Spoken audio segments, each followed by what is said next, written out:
जैसा कि हमें पता है कि हम कल कार्बनिक यौगिकों से संबंधित लुईस बिंदु संरचना के बारे में बता चुके थे, जिसमें हमने कुछ तत्वों की लुईस बिंदु संरचना को बताया था और उन संरचनाओं के आधार पर हमने एक एग्जाम्पल भी दिया था जिसमें हमने कार्बनिक यौगिक का संरचना सूत्र तैयार किया था। अब आगे के संरचना सूत्र के लिए हम एक बार उसी एग्जाम्पल को रिपीट करते हैं, फिर इसके बाद अन्य एग्जाम्पल को रिपीट करेंगे। जैसा कि हमें पता है कि एग्जाम्पल नंबर 1 हमने लिया था CH4। CH4 में जैसा कि हमें पता है कि कार्बन की जो लुईस बिंदु संरचना है उसमें कार्बन के पास 4 इलेक्ट्रॉन होते हैं जो कि अयुग्मिक हैं, और हाइड्रोजन के पास 1 इलेक्ट्रॉन होता है। तो हाइड्रोजन अपने 1 इलेक्ट्रॉन से ऐसे बंध बनाएगा और कार्बन इस हाइड्रोजन के साथ इस तरीके से बंध बनाएगा। तो यहाँ पर देखें हम कि कार्बन के पास 4 हाइड्रोजन है, तो ये चारों हाइड्रोजन जो है कार्बन के 1-1 इलेक्ट्रॉन से बंध बनाएंगे। ये हाइड्रोजन के 1 इलेक्ट्रॉन के साथ ये बंध बना लिया।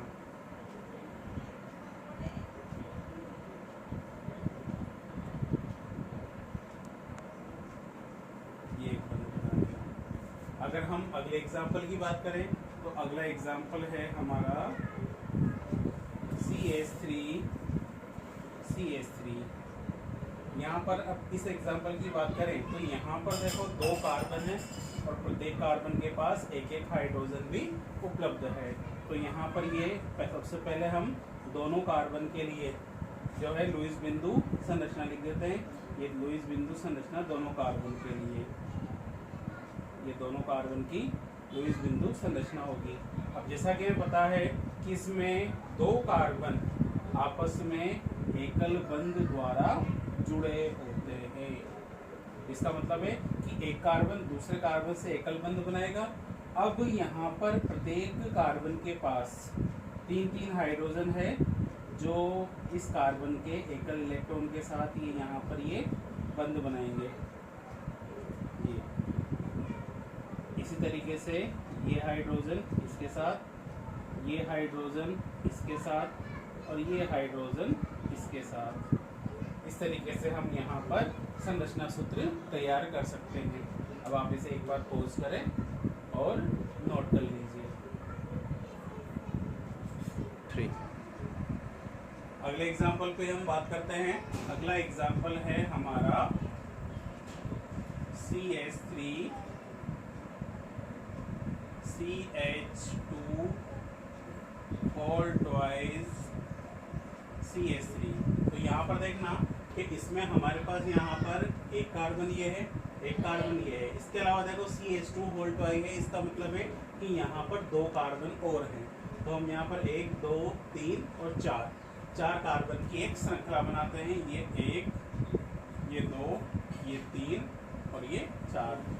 इसमें चारों कार्बन की लुईस बिंदु संरचना को हम लिखेंगे। ये चारों कार्बन के लिए मैंने लुईस बिंदु संरचना को लिख दिया है।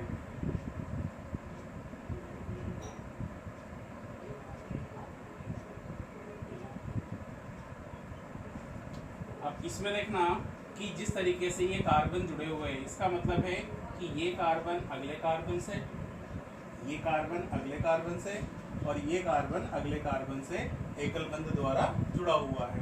इसमें देखना कि इस कार्बन के पास 3 हाइड्रोजन है। इसका मतलब है कि ये कार्बन 3 हाइड्रोजन के साथ एकल बंध द्वारा जुड़ा हुआ है। इसी प्रकार से देखो CH2 वोल्ट में 2 कार्बन ऐसे हैं जिनके पास 2-2 हाइड्रोजन है। तो ये हाइड्रोजन इस कार्बन से ऐसे जुड़ेगा और ये हाइड्रोजन इस कार्बन से ये ऐसे जुड़ेगा। इस तरीके से 1 हाइड्रोजन इसके साथ ये बंध बनाएगा और 1 हाइड्रोजन इसके साथ ये बंध बनाएगा। और इस कार्बन के पास 3 हाइड्रोजन है, तो ये 3 हाइड्रोजन के साथ एकल बंध बना लेगा ये। तो इस तरीके से हम यहाँ पर CH3 CH2 whole twice CH3 की संरचना बना सकते हैं। अगला एग्जाम्पल अगर हम देखें तो अगले एग्जाम्पल में देखना, अगला एग्जाम्पल है हमारे पास CH3 होल ट्वाई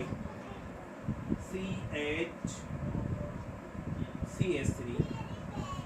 अब इसको अगर हम ध्यान से देखें तो यहाँ पर CH3 होल ट्वाई कि हमारे पास ये दो CH3 हैं जो इस CH इस कार्बन से जुड़े हुए हैं और इस कार्बन से एक CH3 भी जुड़ा हुआ है। तो सबसे पहले तो हम इन दो CH3 को अलग कर लेते हैं। ये देखो कि ये एक कार्बन और ये दूसरा कार्बन, इसमें इस कार्बन के पास ये 4 इलेक्ट्रॉन इसके लुईस बिंदु संरचना के रूप में इसके ये 4 इलेक्ट्रॉन मैंने इसमें ये ऐड कर दिए हैं।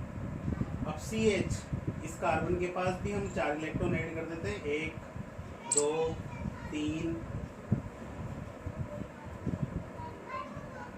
1 2 3 और ये 4।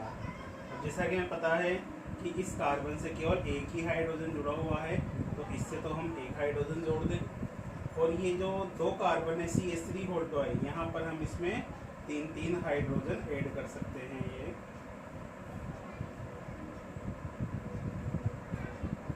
ये 3 हाइड्रोजन ऐड कर सकते हैं यहाँ पर।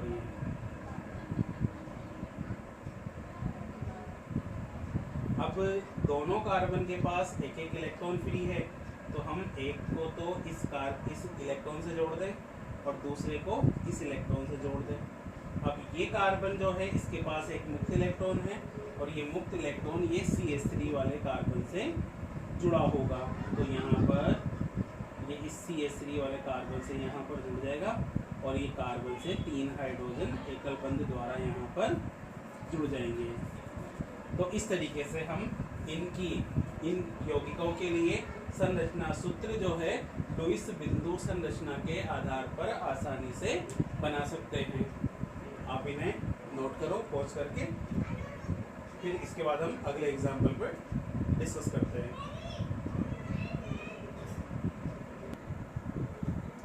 हम अगले एग्जाम्पल की बात करें हम तो अगला एग्जाम्पल है हमारा HCHO। अब देखना अगला एग्जाम्पल है हमारा HCHO और जैसा कि हमें पता है कि यहाँ पर हमारे पास कार्बन है तो कार्बन की लुईस बिंदु संरचना हमने देखी हुई है। हाइड्रोजन की लुईस बिंदु संरचना में हाइड्रोजन के पास एक इलेक्ट्रॉन होता है और ऑक्सीजन की लुईस बिंदु संरचना की बात करें तो 1 2 3 4 5 और ये 6 इस तरीके से यहाँ पर ये जुड़े होते हैं। तो सबसे पहले हम बात करते हैं कि यहाँ पर कार्बन ये हाइड्रोजन कार्बन हाइड्रोजन और ऑक्सीजन किस तरीके से जुड़े हुए हैं। सबसे पहले हमने क्या किया कि कार्बन की ये लुईस बिंदु संरचना तैयार की, ये कार्बन की लुईस बिंदु संरचना। अब जैसा कि हमें पता है कि इस कार्बन से एक हाइड्रोजन जुड़ा हुआ है तो ये एक हाइड्रोजन एकल बंध से जुड़ा हुआ है। फिर देखें हम यहाँ पर इसके पास एक हाइड्रोजन और है तो ये एक हाइड्रोजन को हम यहाँ पर एकल बंध से जोड़ देते हैं। अब बात करें हम ऑक्सीजन की तो यहाँ पर ऑक्सीजन की जो संरचना है ऑक्सीजन में देखना कि ये 1 2 3 4 5 और ये 6 बाह्यतम कोश में 6 इलेक्ट्रॉन है। तो इसमें ऑक्सीजन के पास 2 अयुग्मित इलेक्ट्रॉन है तो ये कार्बन के जो 2 इलेक्ट्रॉन है ये ऑक्सीजन के साथ ये ऐसे डबल बंध द्वारा जुड़े हुए होंगे। तो इस प्रकार से हम इस संरचना को हम कैसे प्रदर्शित कर सकते हैं, ये ऐसे ऐसे और ये ऑक्सीजन और ये इसके पास ये 2 लोन पेयर। तो इस तरीके से ये संरचना है। जैसा कि इसमें लिखा हुआ है कि HCHO, हम इसको HCHO ऐसे नहीं जोड़ सकते क्योंकि जैसा कि हमें पता है कि हाइड्रोजन के पास जो है केवल एक इलेक्ट्रॉन होता है तो हाइड्रोजन जो है वो 2 बंध नहीं बना सकता है। इस तरीके से हाइड्रोजन यहाँ पर 2 बंध बना रहा है तो ये संभव नहीं है। फिर देखें हम यहाँ पर ऑक्सीजन जो है यहाँ पर एकल बंध बना रहा है, इसका अष्टक पूरा नहीं हुआ है। इस तरीके से कार्बन है कि कार्बन भी यहाँ पर 2 बंध बना रहा है लेकिन इसका भी अष्टक पूरा नहीं हुआ है, इसलिए ये संरचना मान्य नहीं है। सिर्फ इसके लिए हम यही संरचना बनाएंगे। इसे पॉज करो और बता दो।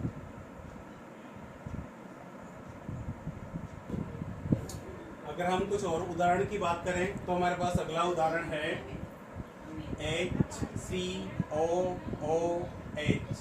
अब एक बात का ध्यान रखना कि जब भी कार्बन के साथ ऑक्सीजन डायरेक्ट इस तरीके से जुड़ा हो तो हमें क्या समझना है कि ये कार्बन से ऐसे दो बंध के द्वारा जुड़ा हुआ है। तो इस संरचना में हम देखें, सबसे पहले वही कार्बन की लुईस बिंदु संरचना बनाएंगे हम। यहाँ पर कार्बन की हमने लुईस बिंदु संरचना बना ली। अब इसमें देखना कि कार्बन से ऑक्सीजन जुड़ा हुआ है तो हम इस इलेक्ट्रॉन को यहाँ पर ऐड कर दें और यहाँ ऑक्सीजन के साथ इसको हम जोड़ देंगे इस तरीके से ये। फिर हम बात करें कि यहाँ पर इस कार्बन से एक ऑक्सीजन भी जुड़ा हुआ है तो इस इलेक्ट्रॉन को हम यहाँ पर लिखकर इस ऑक्सीजन को इसके साथ जोड़ दें ये, और एक हाइड्रोजन को इससे जोड़ दें। फिर देखना हम बात करें, एक हाइड्रोजन यहाँ पर भी है और एक हाइड्रोजन को हम इससे इस तरीके से जोड़ सकते हैं। हम यहाँ पर देखो कार्बन का अष्टक पूरा हो गया, इस ऑक्सीजन का अष्टक पूरा हो गया और हाइड्रोजन का द्विक पूरा होगा। क्योंकि जब भी हम कोई भी संरचना सूत्र बनाते हैं तो हमें ये देखना पड़ता है कि किस परमाणु का अष्टक पूरा हुआ है या द्विक पूरा हुआ है। जिन परमाणुओं के अष्टक पूरे होते हैं संरचना सूत्र में उनके अष्टक पूरे होने चाहिए। तो इस तरीके से जो है हम यहाँ पर इसकी इस यौगिक की संरचना लिख सकते हैं कि HC डबल बॉन्ड O, ये O और ये H। इस तरीके से हम ये संरचना तैयार कर सकते हैं। अगला अगर हम एग्जाम्पल बात करें तो ये तो 5वां नंबर का, ये 6ठा नंबर का एग्जाम्पल देखें हम।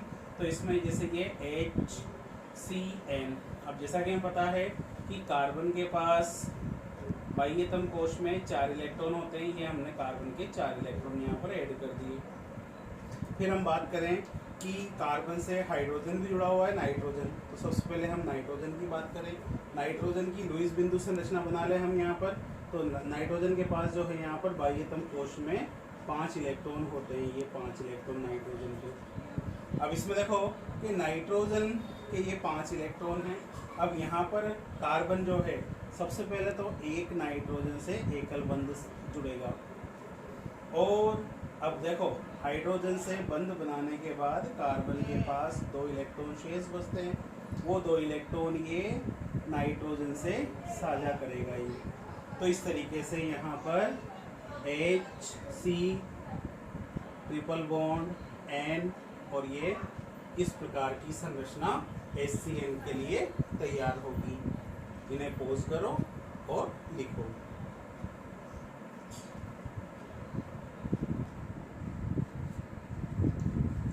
आगे हम कुछ और एग्जाम्पल देखते हैं। जैसे कि हमारे पास एक उदाहरण है CH3 CH2 और ये OH। अगर हम इसमें देखें तो एक कार्बन दूसरे कार्बन से जुड़ा हुआ है, कार्बन ऑक्सीजन से जुड़ा हुआ है, ऑक्सीजन हाइड्रोजन से जुड़ा हुआ है। तो सबसे पहले हम क्या करते हैं, ये कार्बन की लुईस बिंदु संरचना बना लेते हैं। ये कार्बन की लुईस बिंदु संरचना।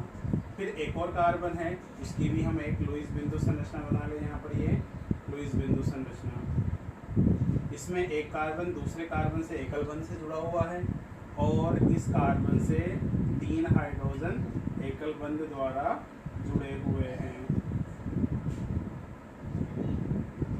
अब हम बात करें इस कार्बन की, तो इस कार्बन पर देखना 2 हाइड्रोजन एकल बंध से ये जुड़े हुए हैं। ये हाइड्रोजन एकल बंध से ये इससे जुड़े हुए हैं इस तरीके से। तो इस तरीके से यहाँ पर ये बंध बनाते हैं कार्बन हाइड्रोजन।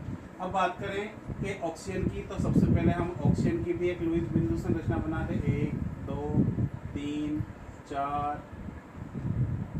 5 और ये 6। अब इसमें देखना कि एक ऑक्सीजन तो कार्बन के साथ ये एकल बंध बना लेगा और ऑक्सीजन के साथ हाइड्रोजन है तो ये हाइड्रोजन भी इसके साथ ये एकल बंध बना लेगा। तो इस तरीके से ये CH3 CH2 OH की संरचना क्या बन जाएगी,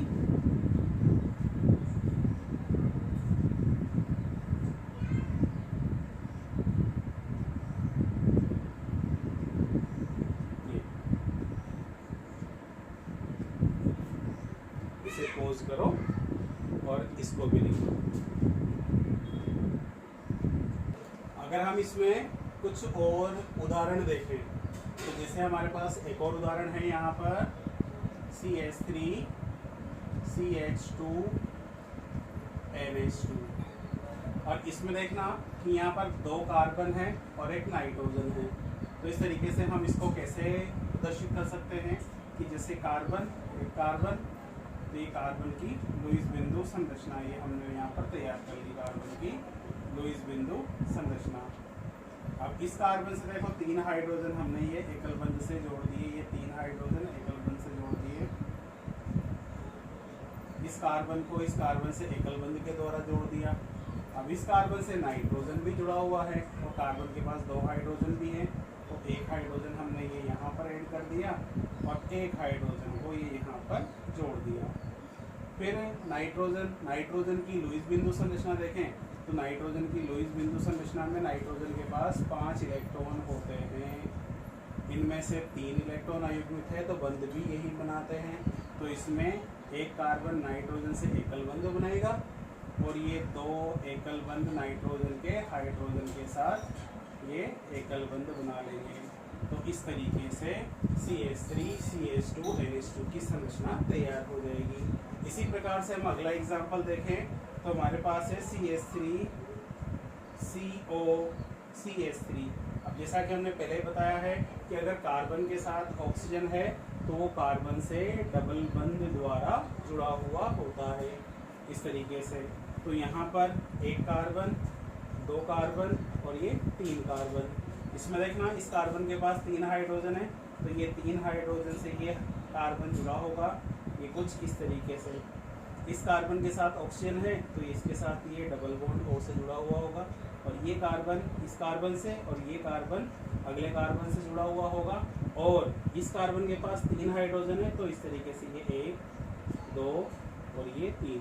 अब देखें हम यहाँ पर ध्यान से तो यहाँ पर ऑक्सीजन का अष्टक पूरा है, इस कार्बन का अष्टक पूरा है, इस कार्बन का अष्टक पूरा है, इस कार्बन का अष्टक पूरा है, यहाँ पे तीनों कार्बन के अष्टक पूर्ण हो जाते हैं। तो इस तरीके से ये यौगिकों के संरचना सूत्र है और हम किसी भी प्रकार के यौगिक का संरचना सूत्र बना सकते हैं। इसे पॉज करो और इसे भी लिखो।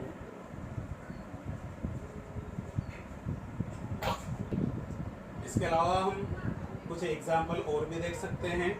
जैसे हम बात करें C2H2 में देखना 2 कार्बन और 2 हाइड्रोजन है तो हम पहले तो 2 कार्बन को लुईस संरचना के रूप में यहाँ पर ये लिख देते हैं। ये हमने दोनों कार्बन को लुईस संरचना के रूप में यहाँ पर इनको इस तरीके से प्रदर्शित कर दिया है। फिर जैसा कि हम पता है कि यहाँ पर 2 हाइड्रोजन भी है तो 1 हाइड्रोजन को तो हम यहाँ पर इस एकल बंध से जोड़ दें और 1 हाइड्रोजन को यहाँ पर हम इस कार्बन से एकल बंध से जोड़ दें। तो अब यहाँ पर देखना कि इन सिचुएशन में जो है हाइड्रोजन का तो द्विक पूरा हो गया लेकिन कार्बन का अष्टक पूरा नहीं हुआ है। तो कार्बन का अष्टक पूरा हो इसके लिए हम इस कार्बन को इस इलेक्ट्रॉन के साथ बंधित कर देते हैं, इस इलेक्ट्रॉन को इस इलेक्ट्रॉन के साथ बंधित कर दें और इस इलेक्ट्रॉन को इस इलेक्ट्रॉन के साथ बंधित कर दें। तो इस तरीके से ये HC ट्रिपल बॉन्ड CH ये C2H2 की संरचना होगी। फिर अगली हम संरचना की बात करें तो C2H4 भी हम ऐसे कैसे बना सकते हैं। वही हमारे पास 2 कार्बन है, दोनों की हमने ये लुईस संरचना को तैयार कर दिया। ये दोनों की लुईस संरचना को हमने यहाँ पर तैयार कर दिया। अब इस संरचना में देखना कि 1 कार्बन एकल बंध द्वारा हाइड्रोजन से, ये वाला कार्बन भी दूसरे हाइड्रोजन से एकल बंध से जोड़ दें। फिर दूसरे कार्बन में भी 1 हाइड्रोजन ऐसे और 1 हाइड्रोजन को इस तरीके से कार्बन से बंधित कर दें और शेष 2 इलेक्ट्रॉनों को कार्बन के दोनों इलेक्ट्रॉनों को आपस में जोड़ दें। इस तरीके से यहाँ पर इसकी जो संरचना होगी वो संरचना बनेगी हमारे पास C double bond C H H H और ये H। तो यहाँ पर देखना कि दोनों कार्बन के अष्टक भी पूरे हो गए, इसमें भी और इसमें भी। इसे पॉज करो और इसे भी नोट कर लो।